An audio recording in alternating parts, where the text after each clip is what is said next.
Il était une fois, dans une ville appelée Troie, un soir pas comme les autres. Les maisons étaient endormies, mais dans une grande pièce à l'étage, des lumières brillaient encore. Des dizaines de personnes s'étaient réunies pour écouter un homme qui parlait avec passion, avec feu, avec amour. Son nom était Paul. Il racontait des merveilles. Il parlait de Jésus, de la vie éternelle, de l'amour plus fort que la mort.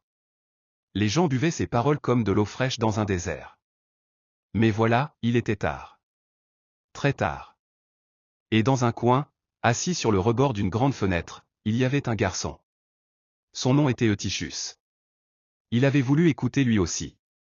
Il s'était faufilé parmi les adultes, curieux, les yeux pleins d'étoiles. Mais la fatigue, la fatigue. Elle grimpe doucement, sans prévenir. Et pendant que Paul parlait encore, Eutychus s'endormit.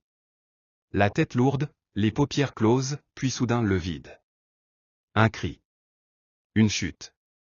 Un silence. Eutychus venait de tomber du 3e étage. Tous descendirent en courant. Le cœur battant. La peur au ventre. Il était là, allongé. Immobile. On murmura. Il est mort. Mais Paul s'approcha. Il s'agenouilla. Il prit le garçon dans ses bras. Et dans un souffle rempli de foi, il déclara. Ne vous affolez pas, il est vivant. Un souffle. Un battement. Des yeux qui s'ouvrent.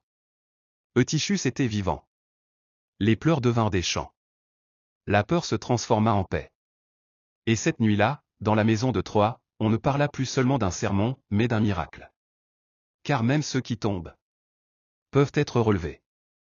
Et c'est ainsi que le garçon qui avait chuté devint un symbole d'espoir. Car avec Dieu, aucune chute n'est la fin de l'histoire.